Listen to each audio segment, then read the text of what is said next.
Welcome back everybody, my name's Nick930 and this is my review for the Mexican-themed action platforming game Guacamelee 2. Guacamelee, for those of you that don't already know, is a metroidvania-inspired series with a unique art style and a heavy emphasis on both combat and humor.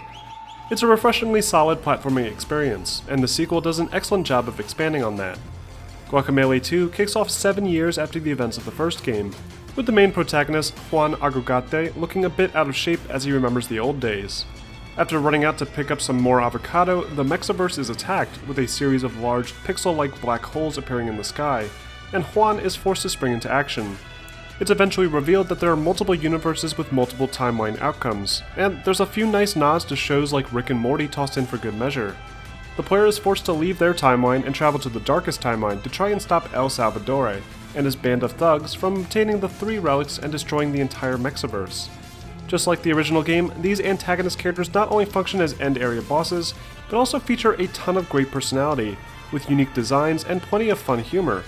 Guacamelee 2 also sees the return of plenty of characters featured in the original game, giving players a bit of insight into where they are now. Overall, the lighthearted story is just as good as the original game, with even more humor and excellent dialogue. After learning about the collapsing universes, players are soon thrust back into the action of Guacamelee, with Juan retrieving his luchador mask, and not much else, as he appears to have forgotten all of his moves learned in the previous game. This is fine though, as the metroidvania aspect of the original game was an important part to how the gameplay functioned. Players need to travel back and forth across a Mexican culture-themed world, and discover new abilities that allow them to unlock new pathways and challenges. Most of the platforming involves clearing gaps and navigating through treacherous traps using several different abilities in conjunction with each other, and it can be incredibly challenging at times, especially in the optional bonus areas. Many abilities return like the headbutt, frog slam, wall run, and uppercut, but there's also a few new abilities like the eagle boost, and a full moveset added to the hilarious Pollo ability. That lets you transform into a chicken. Aside from the great additions to the new chicken moveset, the new abilities don't seem to add much to the experience. The eagle boost feels a bit inconsistent, and I often would die because the button input wouldn't register correctly when trying to mix the ability in with the rest of my moves. It's not necessarily broken, but it requires the player to be incredibly precise to execute properly, which feels a bit out of place considering how simple and smooth the older abilities are.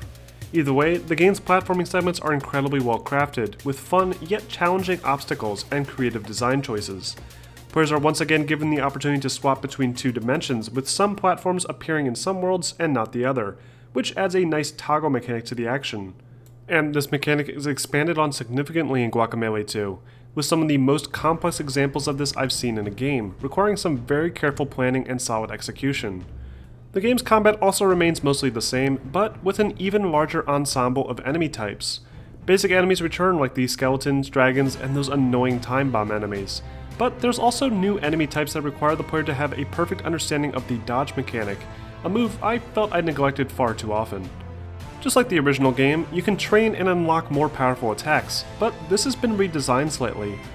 Players now need to locate trainers for each skill tree, and complete various challenges like defeating a specified number of enemies, before they're given an opportunity to purchase them. Money can be acquired from exploring the environment and defeating enemies, and the abilities were a reasonable enough price that I never felt I was stuck grinding for anything. Overall, the gameplay remains pretty much identical to the original game, with most of the same abilities making a return, and some clever new platforming challenges to overcome. Guacamelee also features local cooperative play for up to 4 players. Friends can simply pick up another controller and drop right into the action, but unfortunately, just like the original game, there's no way to play online with friends. This feels like a missed opportunity as the game's co-op is a lot of fun. Though, if you're playing on the PlayStation 4 platform, you could always use the share play feature and have a friend join through that. The quality won't be as sharp for that player, but I remember it working fairly well in the original game. Guacamelee also features a great upgrade to the visual design thanks to a new rendering engine. The environments seem to pop more than before, and the game's art style feels less stagnant than the original game. Guacamelee has a beautiful art direction that favors simplicity and rich color variety with smooth animations and tight gameplay. The game world is highly detailed with hysterical pop culture references just like the first game. There's even hidden bonus levels that poke fun at the gaming industry, like an RPG level that encourages grinding mindlessly through enemies to obtain useless loot, and a loot box stage that continuously encourages you to fork over your in-game currency to speed up the unlock time for various chests. It's this type of humor that really helps the Guacamelee series stand out from the other platformers in the genre. Its confident approach to the storytelling, environmental design, and gameplay are what made the original a must-play, and thankfully, the same can be said for the sequel. While Guacamelee 2 doesn't necessarily change much over the core experience, it does enough different to justify diving back into the Mexiverse. Thank you all for watching this video review for Guacamelee 2. If you'd like to see more reviews on all the latest upcoming games, please be sure to like and subscribe for more videos like this posted every week.